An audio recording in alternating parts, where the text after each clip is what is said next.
Baik, ini kelanjutan.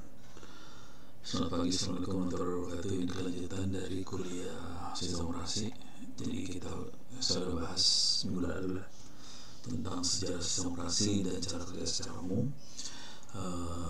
Hari ini saya akan coba babat sampai sini. Jadi compile kernel, compile PRT, mau membuat kernel modul, scheduling, sampai monitoring kerja, sampai benchmark. Mudah-mudahan bisa dalam waktu 1 jaman lah. Oke. Nah, kernel Linux ini dipakai di Linux itu sendiri, dipakai di Android, dipakai di router pakai OpenWRT, termasuk juga Mikrotik. Itu semuanya pakai kernel Linux. Oke. Nah, ini kita bisa lihat kernel sendiri bisa dilihat di sini www.kernel.org. Oke, ini dia. www.kernel.org adalah versi, kita bisa download source code dari kernel itu dari websitenya www.kernel.org. Versi terbaru adalah 63 RC5 nih yang barunya. RC berarti release candidate, berarti belum dirilis, masih dicoba-coba.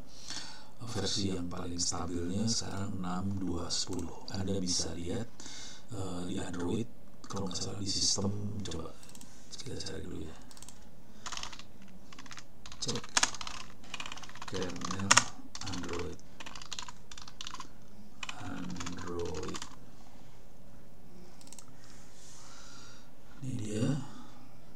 Ini dia about phone. Nah, ini paling. Nah, ini dia di about phone. Di sini ada kernel version. Kita bisa lihat di sini. Nah, Androidnya sendiri sebetulnya yang ini AOSP itu Androidnya. Nah, versi kernelnya 34106. Cuman kernel yang Android yang baru-baru banget biasanya versinya 5 sekian gitu ya. Tapi kalau kita lihat sini jadi 5, ini daerah-daerah sinilah Android yang baru banyaknya. Sementara kernelnya sendiri udah sampai sini sih sebenarnya 6. Oke, itu yang pertama. Jadi kernel, jadi Android itu Linux bukan Windows. Kemudian sistem operasinya kernelnya bisa di-download source code-nya dan bisa kita compile. Oke. Nah, bagaimana cara compile kernelnya? Ini saya bentukkan cerita aja, nggak saya praktekin, butuh waktu semalam. Dulu sih semalam sih, sekarang mungkin udah lebih cepat. Udah males compile kernel. Ini buat compile kernel,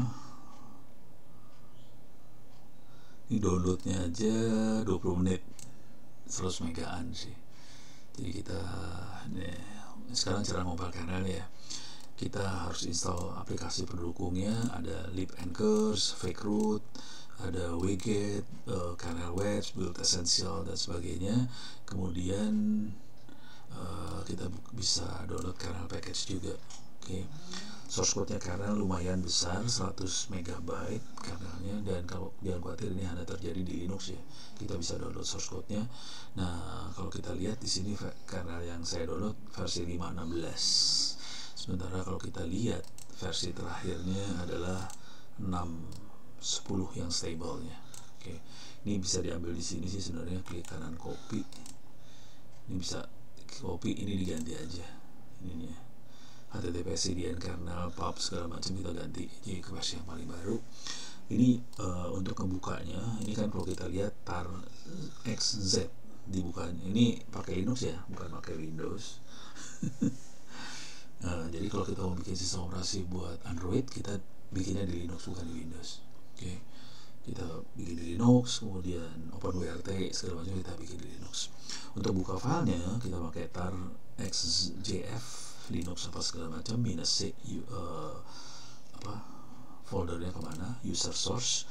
Kemudian saya biasanya supaya nggak pusing kepala, kalau nggak ini kan puyeng ada angka segala macam, saya ini kayak bikin alias lah, user source Linux ini. Jadi tempat file kernel ini dibikin alias ke sini supaya nanti kalau saya mau ngompal apa segala macam di source Linux.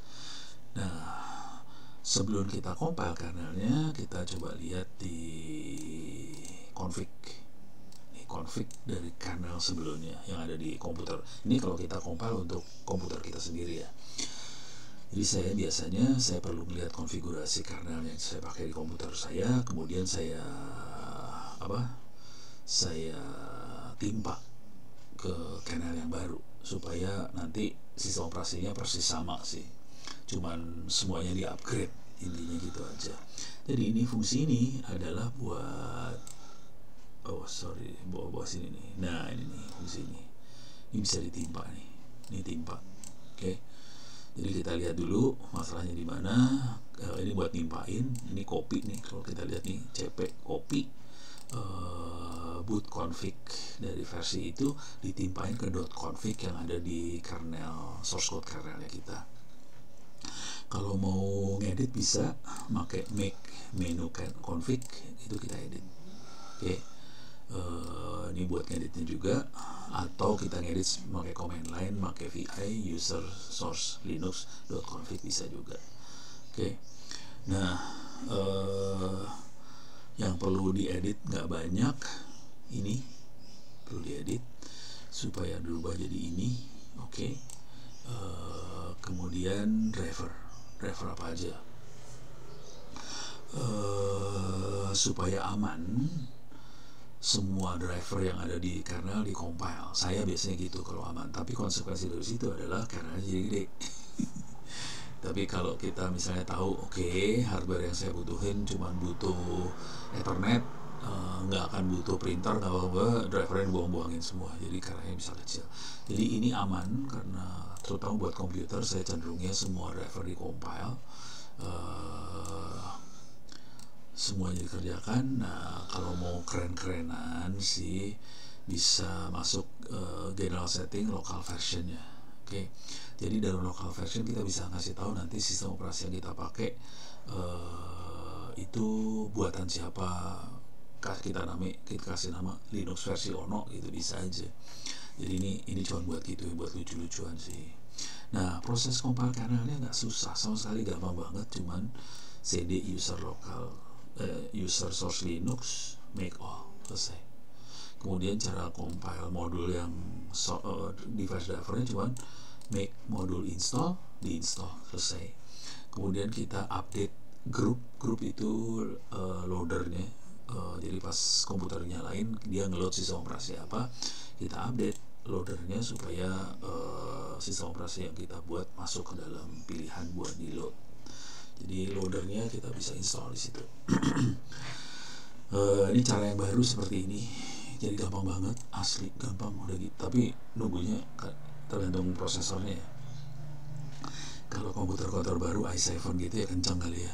Saya nggak punya i7 itu, yang punya i7 anak. Bapaknya kasihan banget. Jadi apalagi waktu zaman dulu kala kita pakai 386 pas segala macam, aduh lama banget. Kadang-kadang saya lagi compile butuh waktu, saya tinggalin semalaman sih. Kalau mau aman saya biasanya compile malam, terus didiamin aja udah, nggak usah mikir, besok jadi. Jadi ini semua dikerjain, terutama yang ini nih, dua ini lama nih. Oke. Kalau ini mah cepet. Oke. Nah ini cara lama nggak usah dipakai. Ini bisa kita skip. Kemudian kita bisa, ini kalau di Ubuntu yang versi lama ya, 9.04 ke bawah, kita bisa edit grupnya. Kalau ke atas cukup update grup aja sih, udah. Kalau kita mau konfigurasi, kita bisa konfigurasi grupnya dan kita edit di sebelah sini. Intinya, di sini adalah ini satu menu ya. Ini satu menu.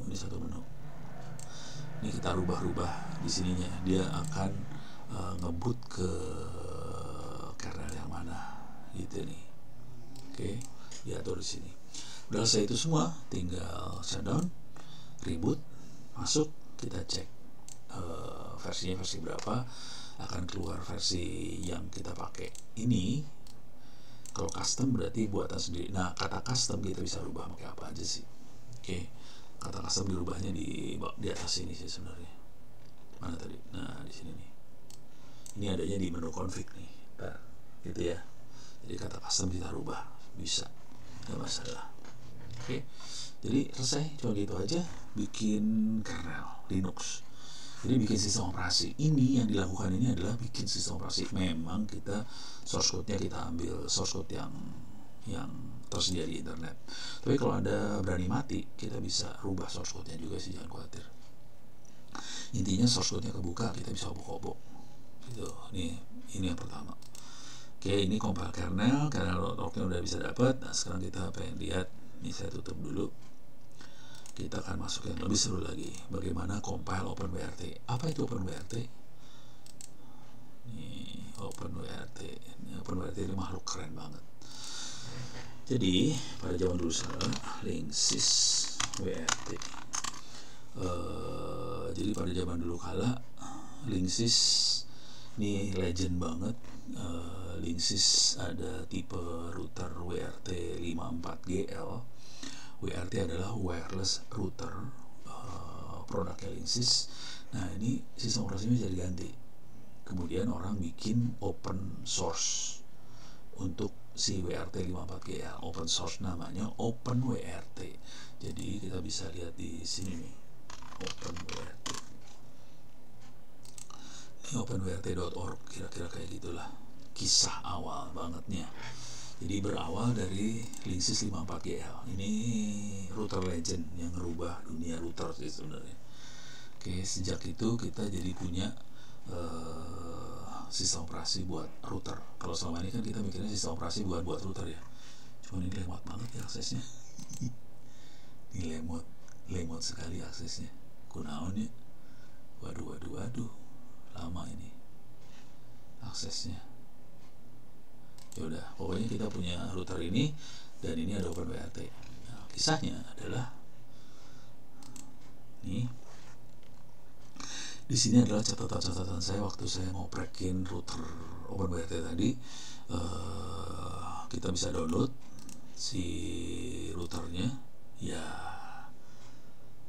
lemot nggak bisa. Oke. Coba.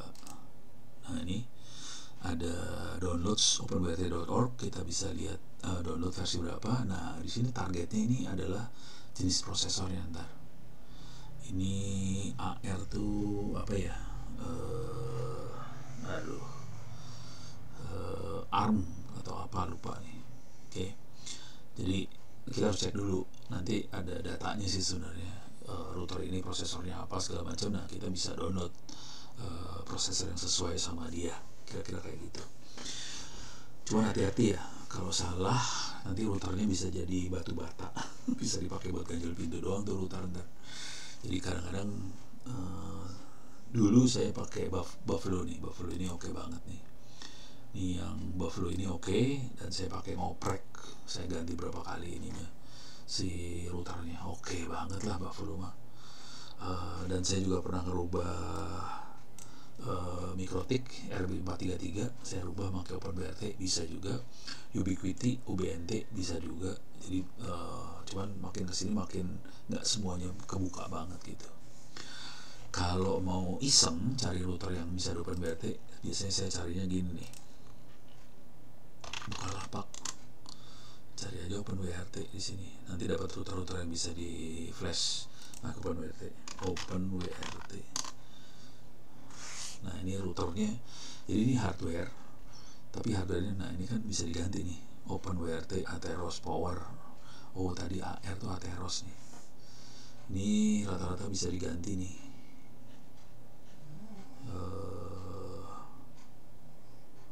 Ini buku saya. Onowe Purbo dijual, alhamdulillah. Oke. OpenWRT, Xiaomi segala macam. Ini First Media udah jadi OpenWRT 100.000 harganya. Oke. Nah, yang sering kali dipakai yang ini nih. Oke. TP-Link juga bisa kita rubah pakai OpenWRT. Jadi banyak yang bisa kita rubah pakai OpenWRT. Oke. Jadi mereknya sih harus dicek dulu, ngeceknya di sini nih. Nah, ini OpenWRT.org. Di sini ada tabelnya sih sebenarnya. Bentar, mana ya? Download, itu buat downloadnya.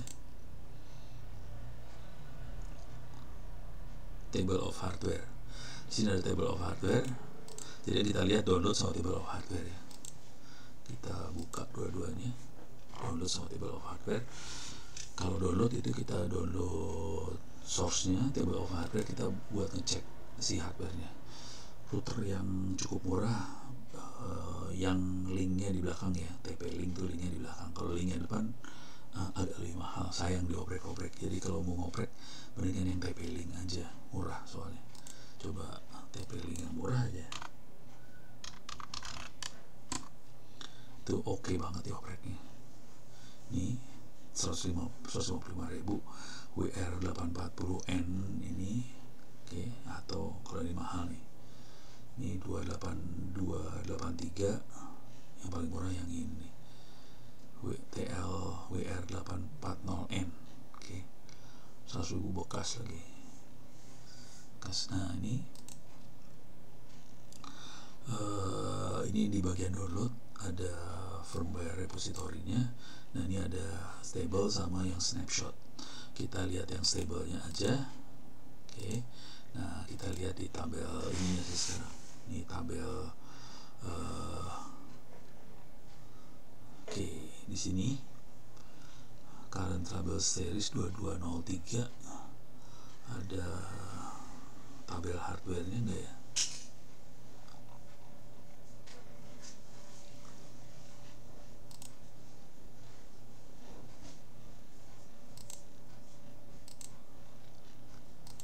Ini download, ini rilis. Coba saya lihat tabel hardware.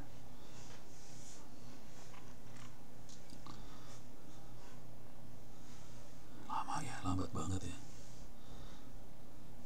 TOH, table of hardware start. Nah jadi caranya gini, kita cek. Jadi kalau mau beli router cek dulu, bisa nggak kita flash. Jadi ini TL WR840N. Jadi masukin sini, brand TP link, modelnya WR. Nah ini dia, nih ya, nih dia punya berapa versi? Ada versi 1.10 sampai versi yang terakhir versi 6 di sini. Ini masih belum ada, cuman yang versi 5-nya ini kita bisa hajar make 1806, atau yang 4, yang ini dia 2203, ini bisa dihajar pakai 4. Oke. Nah ini harus dilihat, jadi kita harus lihat beneran data-datanya dia. Ini coba dia versi berapa nih di sini. Biasanya sih nggak ditulis sih gituan sih, nggak cuma gini doang datanya, rese.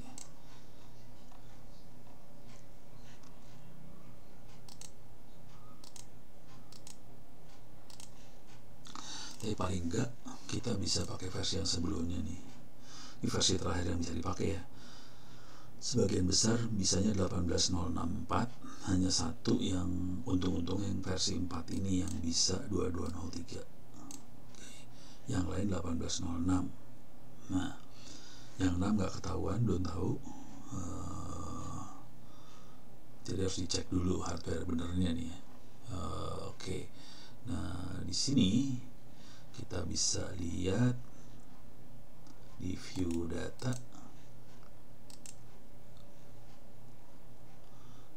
ini dia discontinue 2017. Nah kita makainya targetnya RA MIPS MT 7608 MediaTek, pakainya MediaTek, prosesornya 76X8. Oke, kira-kira gitu. Jadi kita harus pakai MIP. Oke, ini dia nih, bukan. Ini dia. Jadi firmware openWrt upgrade-nya adanya di sini. Download openWrt release 1806 target RAMIPS MT. Ini dia. Nih, kalau diambil ininya terus kita flash ke sini. Oh, makhluknya kayak gini, gambarnya beda. Ini udah discontinue 2017 sih. yang baru-baru dijual bentuknya kayak gini beda. Harus cari yang kayak gitu, berarti salah. Coba kalau yang ini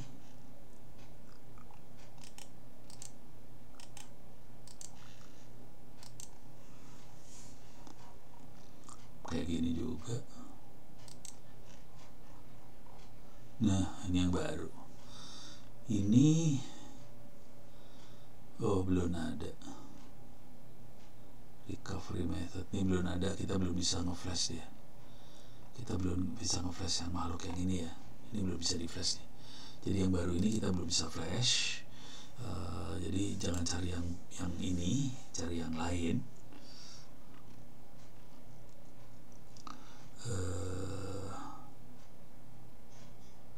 TP-Link yang murahnya.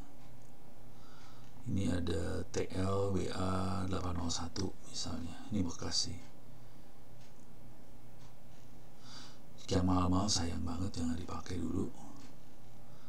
Ini 820N ya. 820N coba bisa nggak?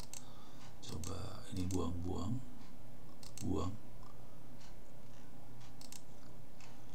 820 kagak ada, nggak masuk, nggak bisa kita ganti itu 820. Jadi pelan-pelan nyari-nyari sih. Jadi pakai 840 tapi yang lama, yang baru nggak bisa, masih belum bisa nih yang baru nih. Yang dijual rata-rata yang baru, jadi belum bisa di flash. Oke. Ada lagi nggak ya? Ini lagi penasaran, sorry lagi penasaran aja sih. 820N nggak ada. Ini pada baru-baru semua nih. 840N yang ini baru, nggak bisa.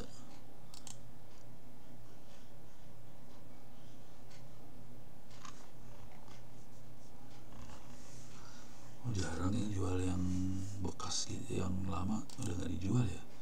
Laku keras TP-Link soalnya. Tapi nggak bagus sih kalau mau jujur. Gampang rusak. Bisa supaya nggak rusak, powernya dikecilin. Jadi powernya kalau dikecilin lebih aman.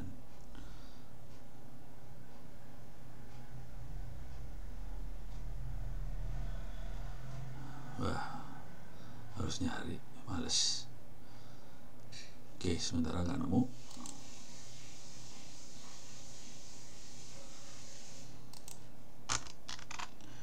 N.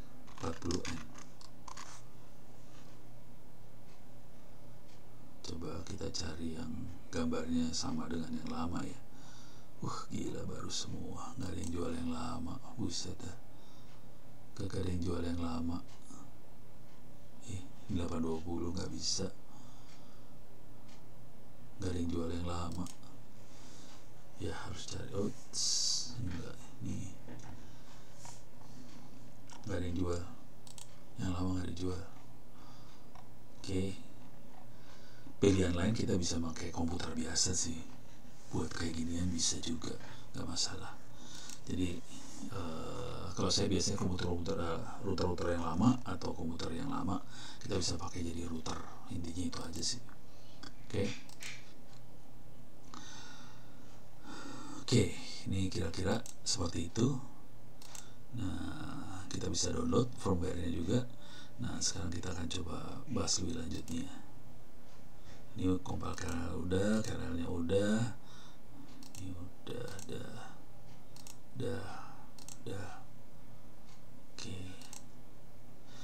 Nah, setelah kita bisa download kernelnya, misalnya kita download kernel, kalau paling gampang adalah download yang udah jadi.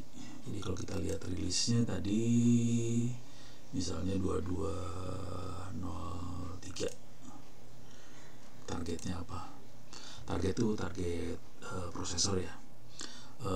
Tadi Ramips RRR nih, dia Ramips itu yang dipakai di apa sih ini? TP-Link. Dia makanya MT MediaTek ya, 76X8 ini yang dipakai di MediaTek.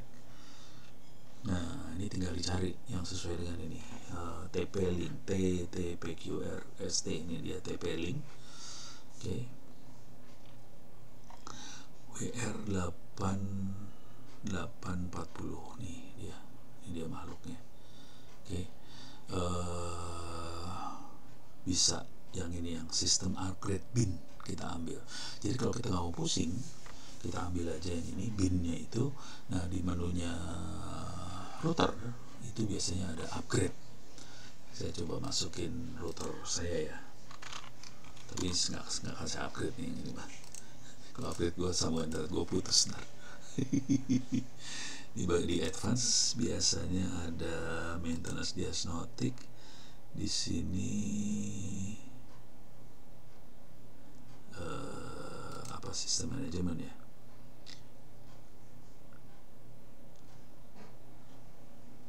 Ada di mana upgrade-nya? Lupa deh. Application nggak ada. Oh, di sini nggak ada deh, tidak ada upgrade di sini. Kalau di satunya lagi ada nggak ya? Saya akan masuk ke router satunya lagi. Jadi di menu-menu seperti itu suka ada menu buat upgrade firmware sih. Oke, saya akan coba masuk. Ini punyanya MNC Plus. Nggak ada. Administration nggak ada. Ini application nggak ada. Oke, saya akan coba masuk ke Buffalo saya. Ini Buffalo. Udah open BRT, dia kelihatan. Dia udah berubah, udah open BRT. Oops, sorry. Ini dia. Nah, di sini ada sistem. Ini ada firmware backup atau flash. Jadi kita bisa flash new firmware image, bisa kita masukin ke Buffalo ini. Oke, jadi kita bisa ganti sistem operasinya di Buffalo. Ini dulu udah saya ganti sih pakai OpenBRT. Aslinya bukan OpenBRT, aslinya Buffalo. Ini router ini saya pakai sebagai printer. Oke, ini saya pakai Buffalo nggak rewel sih, lebih enak. Cuman susah dapetnya sekarang ya. Coba, ada nggak Buffalo? Router. Oh, masih ada. Udah lama nih yang ada di depan saya, yang ini nih sebenarnya. Oke, dual band. Yang ini yang paling jarang banget berarti Buffalo ya. Buffalo bisa router, bisa NAS. Yang saya pakai di atas NAS-nya Buffalo juga sih. Cuman bentuknya kalau kayak gini, Buffalo NAS-nya nggak dapet. Jadi bisa kita ganti sistem operasinya. NAS-nya juga saya ganti sistem operasinya, cuman pakai Linux, bukan pakai OpenBRT sih kalau NAS-nya. Oke, jadi bentuknya kayak gini aja.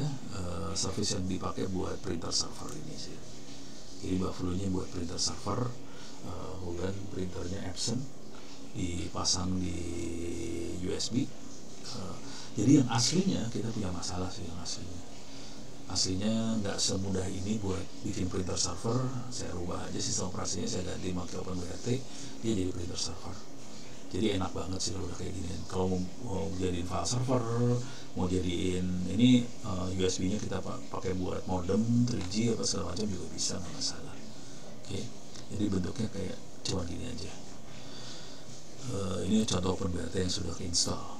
Oke, nah di sini kita bisa lihat itu. Kalau nggak mau pusing kepala, kita download yang udah jadi. Kalau Anda mau agak gila sedikit, kita bisa rubah firmware-nya. Ini adalah cara bikin firmware. Ini contoh saya bikin firmware-nya buat si Buffalo WZR-HP G300N. Ini cara bikinnya cuma gini aja. Ini download. Ini kalau kita perhatiin sama dengan waktu kita compile sistem operasi Linux, sama juga. Jadi apt-get install, subversion, GAWK, flex, apa segala macam, download. Nah, kemudian kita install. Nah, ini agak ajaib yang di sini. Ini nggak normal buat sistem operasi Linux. Ini kita install fitur apa aja tambahan yang kita masukin dalam sistem operasi Linux tadi. Nah, di sini kebetulan kalau saya eksperimen ini WLSR. Ini banyak sekali WLSR. WLSR biasanya dipakai untuk mesh, jaringan mesh. Ya, kalau diaktifkan kita bisa bikin jaringan mesh. Dan ini jujur kemarin dipakai di TNI sih. Ini iseng dipakai di TNI-nya jalan, mesnya jalan, tapi nggak tahu sekarang mereka masih, soalnya dari 60 orang yang bisa cuma 2 orang. Jadi saya bentuknya ngasih ilmu, teman-teman di TNI akhirnya bisa bikin jaringan mesh sendiri, cuman yang ngerti cuma 2 orang. Oke. Nah ini nambahin source code-nya semua. Compile-nya mirip banget dengan compile si kernel Linux. Itu ada make menu config, clean, make world. Kalau si Linux make all gitu ya. Yang J3 itu minus J3 itu ngasih tahu kita akan compile pakai berapa kernel sekaligus, kernel lagi, berapa core. Itu 3 core saya pakai sekaligus buat compile. Karena compile-nya dilakukan di Linux. Perhatiin baik-baik, si router itu bukan Intel prosesornya, dia bisa MediaTek, bisa ARM, bisa apalah. Nah, prosesornya bukan Intel, jadi compile-nya di Intel. Jadi yang dilakukan adalah cross compiler sih sebenarnya. Jadi kita compile di Intel untuk prosesor bukan Intel. Oke. Nah, ini contoh menu config-nya. Tampilan menu config kira-kira kayak gini-gini lah menu config. Tapi ntar bentuknya klik gitu sih. Klik tapi command line ya, klik command line, nanti bisa di obok-obok di sini. Ini tergantung kita mau ngaktifin apa, kita bisa atur menu config-nya, kita pengen ngaktifin apanya bisa diatur di sini sih sebenarnya. Oke. Ini contoh kita di networknya kita jalankan host HP supaya kita bisa punya ini access point. Terus ini buat file sharing, Samba file sharing. Kemudian di sini buat tampilan GUI-nya pakai Lucy. Ini juga GUI-nya, ini juga GUI-nya. Ini semua GUI semua nih. Oh, ini Lucy soalnya pantesan. Ini GUI semua. Oke. Nah, di sini adalah driver yang kita butuhin. Di sini kebetulan saya tambahkan driver buat NTFS sama VFAT supaya saya bisa colokin harddisk USB dan dia bisa deteksi harddisk USB-nya. Oke. Jadi semuanya kita install di sini, driver segala macam. Kalau kita perlu update source code-nya, kita bisa tambahin perintah seperti ini. Source code-nya bisa keambil semua. Selesai. Jadi cuma ini aja caranya. Nah, setelah kita dapetin source code-nya, kita perlu burn. Ini build. Ini mana burn-nya?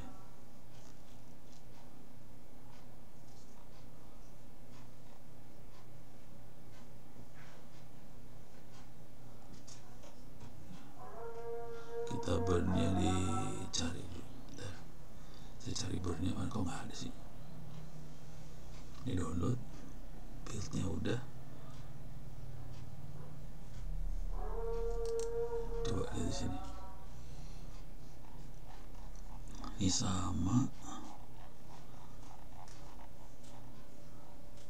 di sini kan.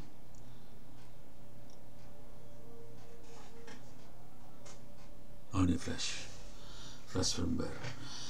Flash ini adalah untuk ngeformat sistem operasi yang ada di router tadi ya. Ini contohnya kalau nge-flash di Buffalo, kita pada dasarnya pakai file transfer TFTP buat tapi si Buffalo hanya boleh ditransfer dari IP 192.168.11.2. Jadi kita harus set itu, dan MAC address-nya harus yang ini. Gila itu dia. Jadi dia matiin, hanya mau berkomunikasi dengan MAC address ini, IP sekian. Oke. Setelah ini di set, kita transfer, ke transfer ke format sistem operasi di sana. Perhatiin dia, saya transfernya kayak gini, squashfs tftp.bin. Oke. Itu untuk si Buffalo. Kalau Mikrotik misalnya, cara flashnya beda. Di Mikrotik cara flashnya dia makainya ELF, kemudian kita set ininya. Nah ini kita, jadi Mikrotik kita bisa ganti sistem operasinya, cuma lisensinya hilang ya, hati-hati. Jadi kalau udah ikhlas lisensi hilang, kita bisa babat tuh Mikrotik pakai ganti sistem operasi. Oke. Nah ini kita kirimnya pakai serial USB. Nah ini di flash nih dia. Ini waktu flashnya. Ini waktu berhasil. Nah ini berhasil masuk nih. Jadi router boot ini kemudian dia komunikasi ke sini dan sampai akhirnya masuk semuanya. Ini ditransfer nih 7 detik doang, soalnya kecil sih filenya. Ntar harus baca pelan-pelan ya. Ini sambungan pakai serial, tekan tombol, tekan O, tekan E, ini X, keluar kayak gini. Dia akan nunggu. Dia transfernya lewat kabel serial, berarti lewat serial Mikrotik. Udah transfer dia. Nah di target image nya kita perlu tambahin gini, Mikrotik pakai ini nih prosesornya. Oke.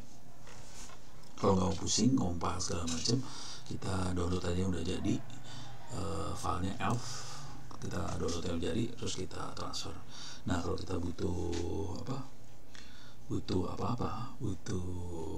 fitur-fitur tambahan, kita bisa tambahin si Mikrotiknya nanti. Kita pakai, kalau di Linux kan pakai apt-get install. Kalau yang ini pakai semacam itu sih. Coba add package in OpenWRT.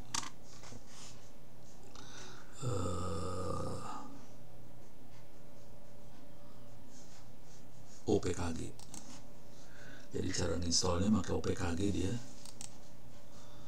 Tapi harus tahu nama paketnya ya. Jadi ini OPKG install nama paketnya. Kita perlu search dulu list nama paketnya apa, atau kita baca-baca. Nanti kita tahu, misalnya saya butuh paket untuk printer, paket router atau apa segala macam, kita pakai OPKG install aja. Dengan catatan router kita harus tersambung ke internet. Jadi setelah kita install sistem operasi, sambungin routernya ke internet, dia kondisinya nyambung ke internet, kita masuk ke dalam router pakai command line, kemudian kita bisa OPKG install, masuk semua. Jadi bentuknya kayak gini aja sih. Oke, ini banyak banget build-buildnya.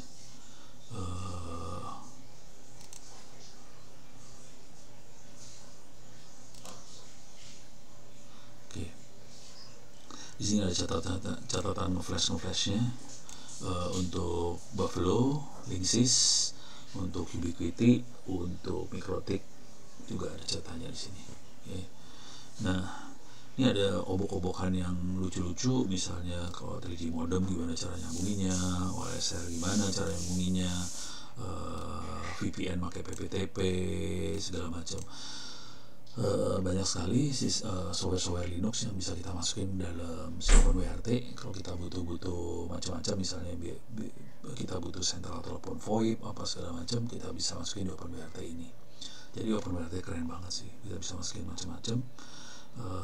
Dan di sini juga ada tambahan, ini buat Ubiquiti ya. Oke, bisa upload firmware, rebuild firmware dan sebagainya. Cuman hati-hati mainan kayak ginian, soalnya si flashnya sendiri di router ini biasanya waktu hidupnya terbatas, jadi dia cuma bisa di flash berapa kali. Dan saya udah kehilangan beberapa router saya soalnya flashnya udah keseringan, sampai akhirnya jadi brick, jadi batu bata, nggak bisa dipakai lagi. Jadi kira-kira gitu. Oke. Ini urusan OpenWRT. Di sini OpenWRT-nya sudah dibahas kira-kira kayak gitu. Cara bikin firmware-nya ada di sini. Mau buat firmware, ini cara bikin firmware-nya. Nah, untuk OpenWRT barangkali yang menarik juga adalah kalau kita download yang X86. Mana dia? Ini dia index. Oke, saya back dulu. Masuk ke target. Kalau kita cuma pengen eksperimen dengan OpenWRT, pengen ngerasain namanya OpenWRT kayak gimana, cari yang X86. Oke, generic. Nah, di sini ada squash, root fs image dan sebagainya. Ambil yang x86 ini, kita bisa masukin sebagai router di GNS3. Oke, coba lihat catatannya dulu nih. Ini dia. Oke, jadi x86 untuk virtualisasi si OpenWRT. Oke, jadi kita bisa lihat di sini, kita carinya yang combine image GZ ini. Jadi kalau kita lihat di sini ada yang combine image GZ nih, ini dia, bisa kita ambil. Oke, yang lain nggak butuh, cuma ini doang, combine image GZ. Besarnya berapa nih? 9 mega. 9 mega bisa kita ambil. Oke, saya males kalau ngambil butuh bandit soalnya, males. Oke, nah kalau udah dapat, kita back ke gunzip. Ini nanti kita punya file yang img aja. Tadinya kan gz img, sekarang jadi img. Ini masih belum bisa dipakai jadi mainnya di GNS3 harus ditempelin ke dalam VirtualBox. Jadi virtualisasi routernya pakai VirtualBox. Caranya pakai perintah ini, vbox manage convert from raw format VDI. Jadi OpenWRT-nya, IMG-nya dirubah jadi OpenWRT.VDI. Ini bintang-bintangnya diganti ntar ya, disesuaikan sama yang kita pakai aja. Jadi ini diganti jadi OpenWRT VDI. Setelah dapat VDI, kita masukin VDI-nya ke dalam VirtualBox. Oke, jadi VirtualBox bisa nerima file VDI. Kalau udah dapat, nanti kita bisa masukin ke dalam GNS3. Jadi kita bisa simulasikan router OpenWRT ini pakai GNS3 juga. Jadi kita bisa, contohnya di GNS3 saya ini kebetulan nggak ada ya.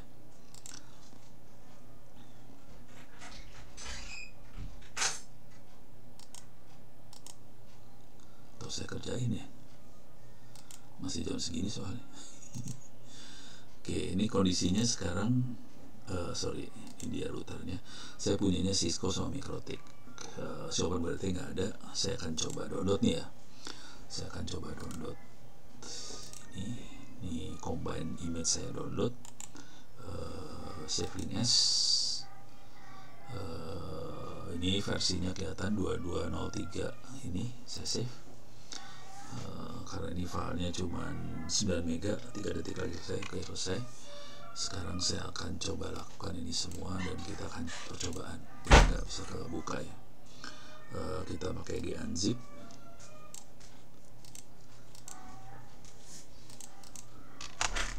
Download. Saya gedein dulu dikit ya, biar enak lihatnya. Clear layar. Ini dia filenya, OpenWRT generic combine image ini. Jadi gunzip OpenWRT ini. Oke, jadi kita punya ls.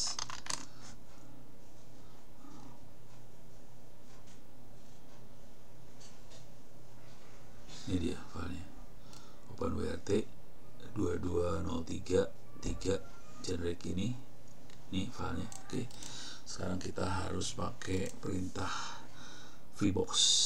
Oke, ini mudah-mudahan bisa. Ini Ubuntu-nya baru banget 2204. Nggak tahu bisa apa enggak. Kita percobaan aja ini sampai sini. Namanya diganti jadi OpenWRT VDI.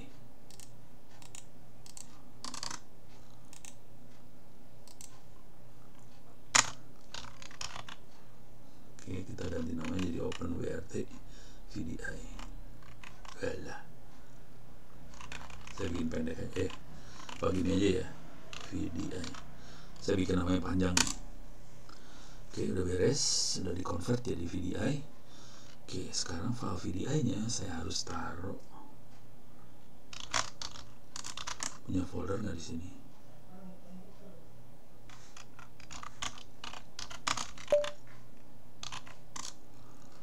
Oke,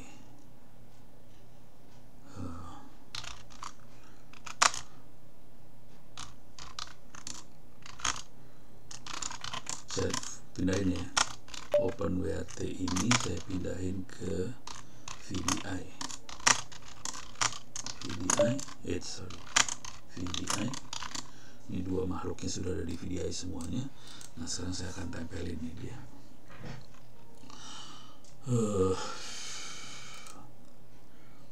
Masukin sini, masuk ke VirtualBox dulu ya. Oke, saya file, new, namanya OpenWrt. Berapa tadi? 22.03.03. Oke, dia bukan Windows, dia Linux. Dia kemungkinan besar Linux yang 32 bit. Oke, next. Memorinya 12 lebih dari cukup. Next. Ini kan create virtual hard disk now. Nah ini kayak saya makainya virtual hard disk yang sudah ada. Oke, saya akan ambil ini depan belakangnya VDI. Saya akan cari add dulu VDI, mana dia? Ini dia VDI. Ini dia, saya masukin open. Oke. Nah sekarang saya akan cari open. Ini dia ya, OpenWrt 22.03.3. ini saya pakai yang itu, choose, dia masuk, create. Ini dia udah ada OpenWrt 22.03 ini. Sekarang saya setting namanya OpenWrt, Linux sekian segala macam, sistemnya memori sekian, prosesornya 1, akselerasi nggak butuh, yang perlu adalah network. Nah ini networknya jangan NAT, bridge aja ya, cable connected. Oke. Nah sekarang saya akan nambahin OpenWrt ke dalam GNS3, edit, preference, VirtualBox, new. Dia ngomong antara GNS3 ke VirtualBox. Di sini ada OpenWrt 22.03, finish. Nah coba saya harus rubah dulu, edit. Dia bukan end device, dia adalah router. Console type telnet, RAM-nya 512, networknya saya bikin ada 8 LAN card. Allow, oke, apply, oke.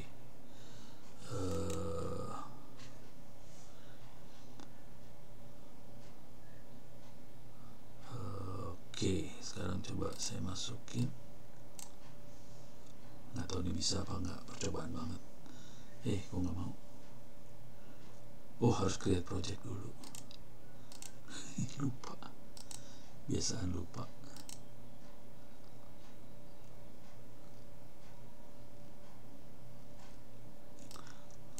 Oke, sekarang saya pakai juga cloud. Saya akan pakai juga kali Linux di sini supaya saya bisa ngedit di sebelah sono. Kalau nggak dari komputer berabe soalnya. Nggak bisa, saya butuh switch.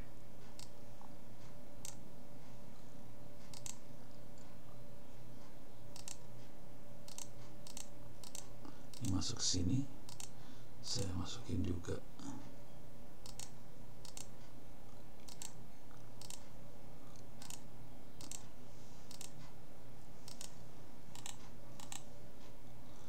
Start. Nah username passwordnya kalau nggak salah kosong sih. Ini udah dijalanin, coba kita lihat di sini. Oh dia lagi jalan nih dia. Ini OpenWrt-nya sudah mulai running. Ini kelihatan dia mulai jalan.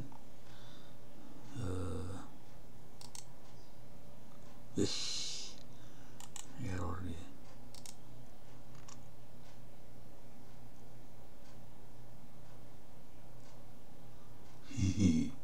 Kacau.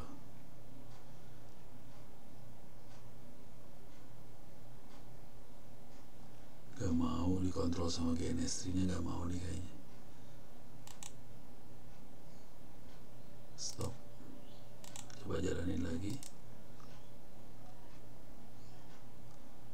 Ini percobaan banget, nggak tahu jalan apa kagak. Kayaknya nggak jalan. Ini oke.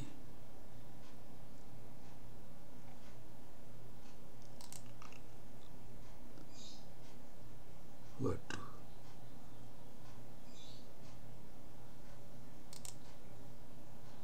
Nggak mau.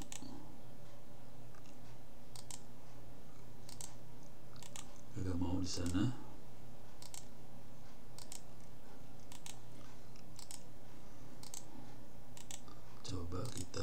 Coba akses tanpa ini ya.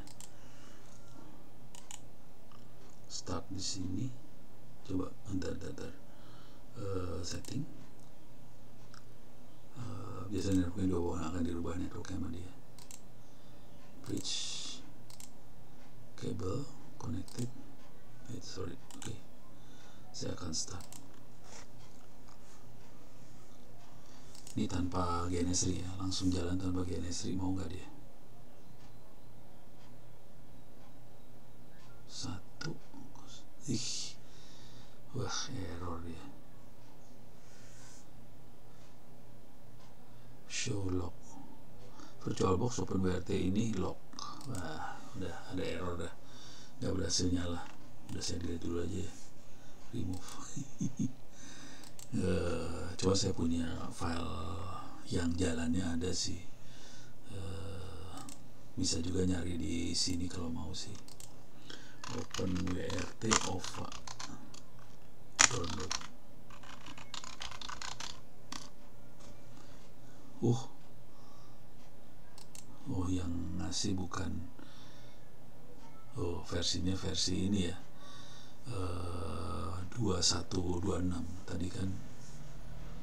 Tapi ini nggak tahu bulan 22 bulan Juni. Oke juga sih ya, cari-cari gitulah, nanti kita jadi punya filenya. Langsung import, langsung minta dimasukin ke dalam OpenWrt. Coba kita lihat setting Linux ini, network host adapter. Saya akan bridge ke sini, cable connected. Coba lihat ininya ya, memori sama core-nya. Sistem memori 256, prosesornya 1. Oke. Coba saya jalanin.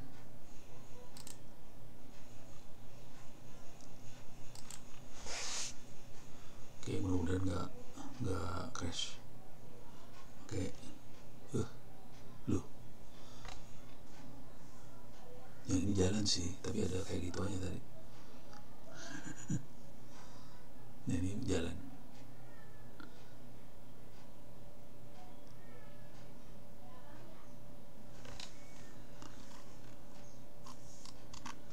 Oke, kita udah masuk IP A. Ini IP-nya dia. Oke. More.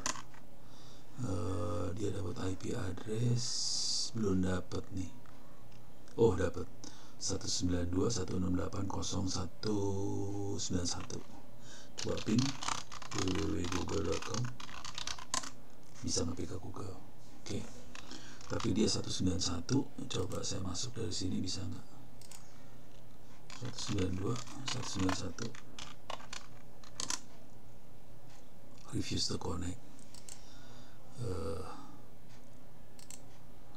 Ininya udah dipasang soalnya. Root 192.168.0191. Connect refuse. Oke, harus di SSH. SSH nggak ada, web juga nggak ada, semuanya nggak ada, harus diinstal macam-macam. Tapi paling nggak jalan file OVA-nya dan dia bisa nyambung ke Google. Tinggal OPKG install apa gitu, SSH server. OPKG list.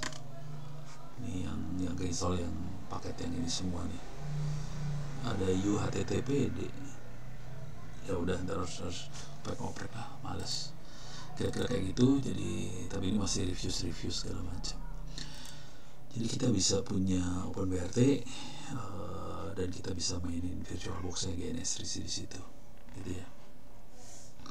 Kompal OpenBRT di Ubuntu 20.04. Nah ini kompal yang OpenBRT x86. Oke. Nah itu kira-kira urusan buat si OpenBRT. Nah yang seru juga adalah buat kernel modul. Oke. Di sini kalau di Windows kita kenal yang namanya driver. Kalau di Linux kita kenalnya sebagai kernel modul. Oke. Nah kita lihat dulu sistem call itu apa.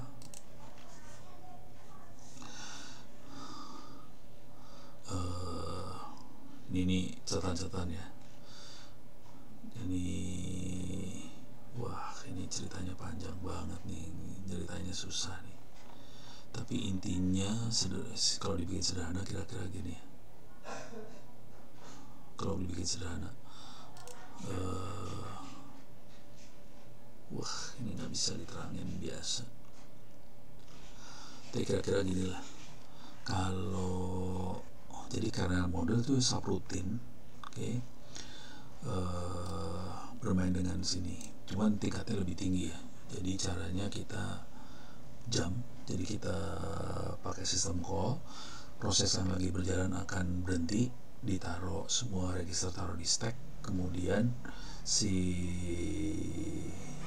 programnya akan pindah ke program yang dipanggil sama sistem call tadi, kira-kira gitu. Jadi ini ada program lagi jalan, kemudian diinterupsi, program yang lagi jalan semua registernya ditaruh di stack, kemudian program yang masuk yang melakukan interupsi langsung pakai prosesornya, kemudian kalau udah selesai dia lepasin lagi semuanya, kemudian semua register yang lama dimasukin dalam prosesor, jalan lagi, kira-kira kayak gitu. Nah tadi itu adalah program tadi itu kernel modul misalnya, yang bisa kita yang diinstruksi untuk menjalankan kernel modul apa gitu, kira-kira kayak gitu ya. Nah ini saya akan mundur lagi. Jadi kita butuh, nah sekarang kita membuat sisi kernel modul. Ini saya nggak tahu bisa nggak dikerjain di sini ya. Waduh, kita harus download source code dulu nih. Jadi supaya kita bisa bikin kernel modul kita harus download source code. Ini saya belum download source code, jadi mungkin lain kali saya harus download source code. Cuman ini memori laptop saya nggak gede-gede banget sih harddisknya, jadi ya rada susah nih ceritanya kalau di kelas. Jadi ini download source code, kemudian di dalam sini user local Linux driver miscellaneous, kita bisa bikin satu file sebagai kernel modul, misalnya kasih nama my module, formatnya kira-kira kayak gini sih, formatnya kayak gini. Untuk menangani sistem call yang masuk, dia cuman bikin ini doang sih, my module work. Kalau dapat interupsi my module work. Terus jadi ini perintahnya cuma kayak gini ya, include. Ini kalau udah pernah pakai C biasa aja, include ini. Kemudian kita bikin yang buat handle interupsi. Kemudian kita punya yang buat exit. Jadi ini dua-duanya udah siap. Modul license GPL. Kemudian di sini filenya ditaruh di user source Linux driver miscellaneous. Kita make filenya, kita tambahin kayak gini aja. Oke. Nah kemudian kita compile, make supaya modulnya masuk ke dalam. Oke. Nah untuk jalankan modul kita masuk ke folder tempat si object code dari modul itu berada. Nah setelah di make ini, yang ini, oke, extensionnya .ko, oke, atau .o. Ini K itu kernel. Untuk versi di atas lebih aman menggunakan KO. Oke. Nah, kalau mau ngelihat apakah modul kita berjalan dengan baik, kita bisa lihat di message tail, kelihatan harusnya di akhir ada keluar printout seperti ini. Oke, kalau kita lihat ls mode, kita bisa ngelihat modulnya juga lagi jalan. Kalau mau buang tinggal remove modul, kita lihat unloading. Ini cuma gitu doang sih.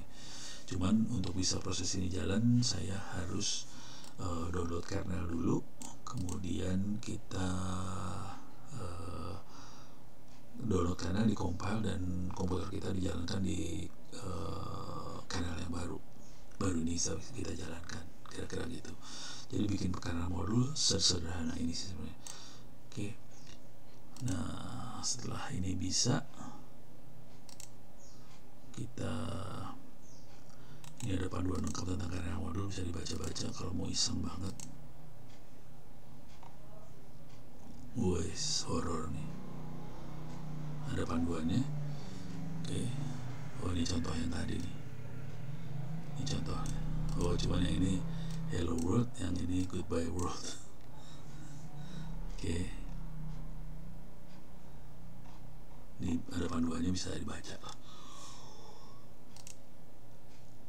Kita lanjut. Jadi itu kira-kira tentang kernel modul.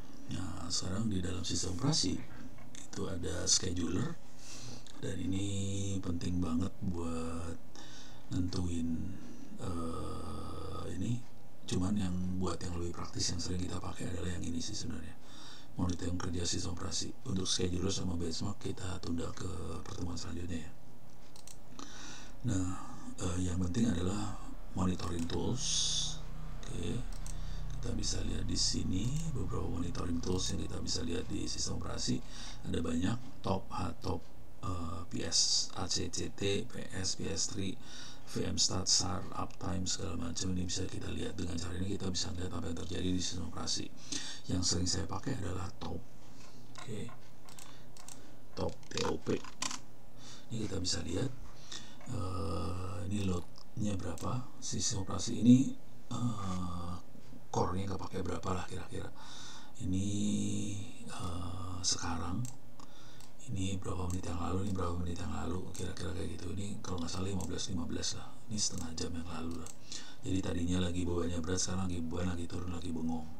Oke, ada 292 program yang lagi jalan, ada 280 sleeping. Kemudian di sini memori berapa, yang free berapa, dipakai berapa gitu. Ini memori saya sekarang 32 GB, swapnya 2 GB. Ini program yang lagi jalan apa aja bisa kelihatan di sini. Kelihatan di sini saya punya VirtualBox VM lagi jalan, OBS lagi jalan, soalnya dia lagi ngerekam, jadi OBS-nya jalan. Oke, itu top, kira-kira kayak gitu. Oke, sekarang saya cobain hardtop.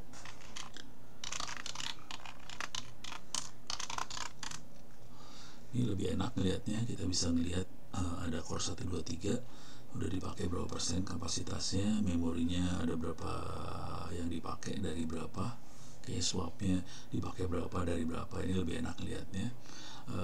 Average loadnya kayak gimana, uptime-nya udah berapa jam. Ini 3 jam 42 detik, 42 menit. Kelihatan OBS-nya banyak pakai prosesor OBS yang ngerekam ini ya. Kemudian kita lihat di VirtualBox saya jalanin OpenWrt with Matfish, berarti lagi jalan deh sini. Ini saya matiin aja.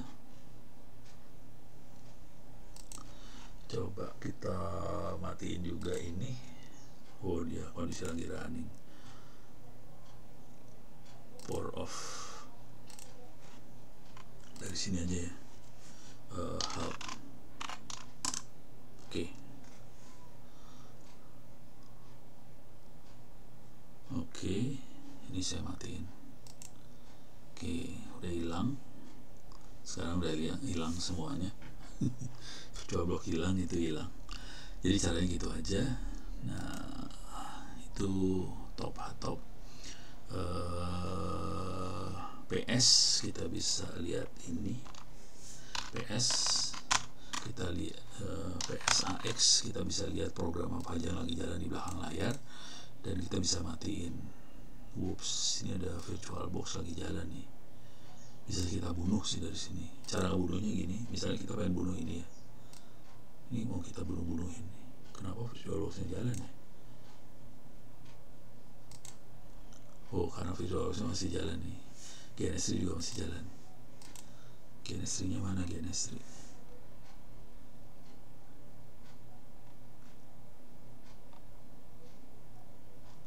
Ini saya bunuh VirtualBox ya. Saya jadi super user dulu. Saya mau bunuh VirtualBox. ID-nya adalah 26229. Ya udah, kill minus 9 26229. Oke, kalau kita lihat PSX udah hilang yang itu. Ini ada GNS3 juga bisa kita bunuh. 26254 kill minus 9 26245, maaf. Oh, hilang. Oh, VirtualBox-nya udah lama semua. Oke. Dan VirtualBox-nya udah mati di sini. Nggak dinyalain lagi. Cuman kondisi GNS3 masih nyala. Coba kita lihat di sini. Oh, ini cancel aja, ini tutup. Oke, PSX. Ini GNS3-nya udah hilang sekarang. Oke. Cuman masih banyak Chrome yang masih jalan karena saya buka banyak browser di sini. Oke, kalau kita pengen lihat bentuknya tree, kita bisa pakai PS3. Nih, ini anaknya siapa kelihatan. Nih Chrome punya anak Chrome segala macam bisa kelihatan. Kalau mau lihat dalam bentuk tree, W itu kita bisa lihat siapa yang lagi on. Ya karena mesin saya yang pakai cuma satu orang, ya ono semua di situ. Uptime kita bisa lihat udah berapa lama dia hidup. Ini kita lihat dia udah hidup 3 jam 46 menit dengan beban kira-kira kayak gini. Jadi Anda bisa melihat kayak gini semua sih. Yang sering dipakai juga adalah Netstat. Netstat banyak fungsinya. Netstat adalah network status.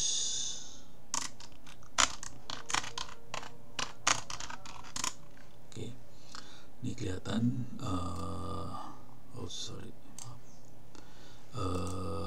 Ini jaringan. Dari sisi jaringan saya nyambung kemana aja. Saya nambung ke 4560158227 pakai TTPS. Saya menyambung ke 192.168.02 pakai SSH, 192.168.09 pakai SSH, nyambung ke sini pakai port ini, kelihatan semuanya. Oke. Lokal addressnya berapa? Ini nomor portnya 50398 itu nomor port. Nah, komunikasi internalnya dia juga kelihatan pakai mana aja internalnya dia. Gitu. Oke. Netstat kalau mau iseng bisa ngeliat macam-macam sih sebenarnya. Command apa ya? How to use. Sangat disarankan kalau Anda Netstat di Windows 10 mabuk.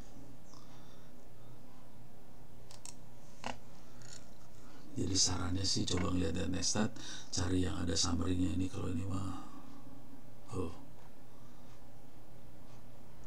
cari yang ada contoh-contohnya. IBM mah serius sih.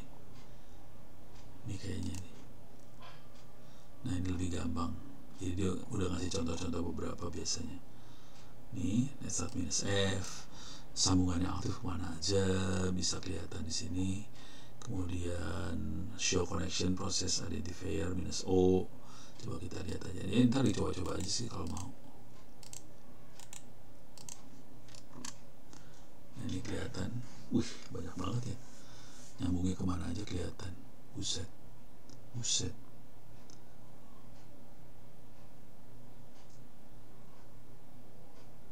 Wah, banyak banget saya sambungannya.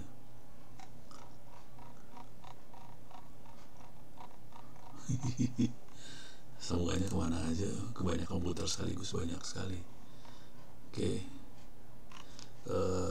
Kita pengen yang spesifik banget, kita bisa ini port berapanya bisa dimasukin sini. Kalau yang berbentuk statistik bisa kayak gini, kita ntar bisa kelihatan ini statistiknya kayak gimana. Coba kita lihat yang ini.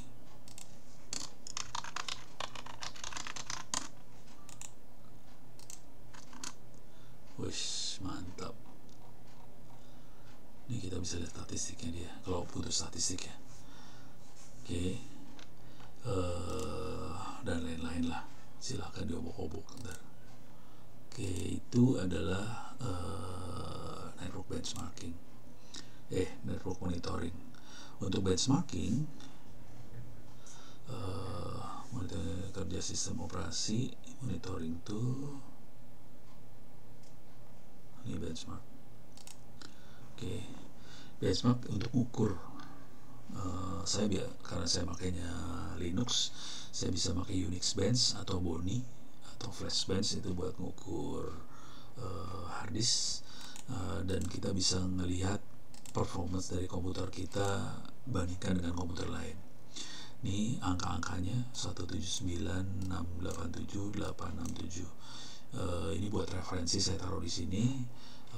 Cara install Unix Bench-nya cuma ini aja. Ketika install, source code-nya Unix Bench bisa diambil di code Google, versinya terakhir 5.1.3.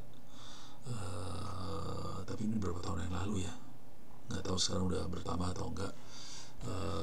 Kita bisa download kayak gini, kita bisa install, make, terus run.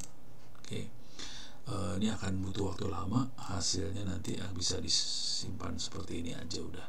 Run dimasukin, soalnya kalau run aja hasilnya tampilannya ada di layar. Kalau run kasih kayak gini hasilnya di file text, hasil.txt. Ini beberapa contoh Unix Bench.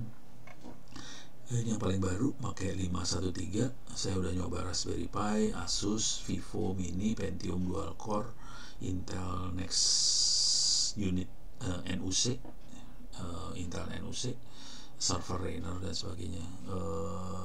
Intel NUC gede banget, hampir 3000. Pentium Dual Core kalah, Asus Vivo kalah, Raspberry kalah. Raspberry ini dekat sama Asus Vivo. Kalau server ya menang lah, gede. Jadi silakan Anda tes pakai Unix Bench 5.1.0, nanti kita bisa lihat komputer Anda di sebelah mana di antara ini, gitu kemampuannya, gitu. Jadi mudah-mudahan tidak menyesal atau senang banget, tergantung hasil ini, kira-kira gitu. Ini kalau mau ngeliat hasil benarnya sih kayak gini sih, bentuknya nggak menarik kayak gini ya, horror. Angkanya diambil yang bawah sini sebenarnya, udah cuma itu doang yang dilihat. Tapi dia ngasih tahu lebih detail sih, dia ngetes ini hasilnya gimana, ngetes ini hasilnya, ini dites satu-satu. Ini kayak gini-gini tuh ngetes prosesor apa segala macam, dites ini file dites. Udah gitu dia kasih angka sekian. Oke. Ini penting untuk ngelihat komputer kita kira-kira ada di sebelah mana. Oke. Demikian, mudah-mudahan bisa memberikan gambaran tentang bagaimana kita mengevaluasi sebuah arsitektur sistem operasi atau komputer. Nanti minggu depan saya akan tambahkan dengan yang lain. Oke. Sekian dulu kuliah hari ini. Bila tahu kalian, assalamualaikum warahmatullahi wabarakatuh.